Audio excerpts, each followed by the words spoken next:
Ay bak.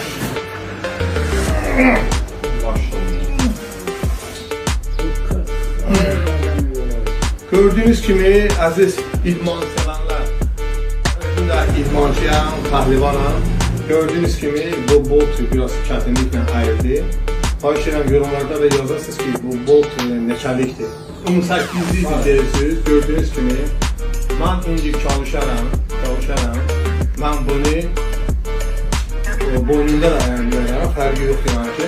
Çalışaram bunu dişlə ayır. Qurutur qardaş. Bu Samir qardaşımızdır. Yoxlayaq.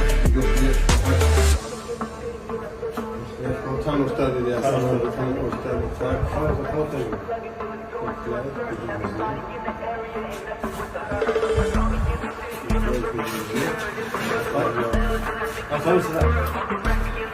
Bir, iki, üç.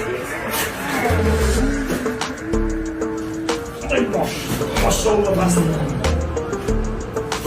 Gördüğünüz kimi aziz tamaşaçılar ve idman sevenler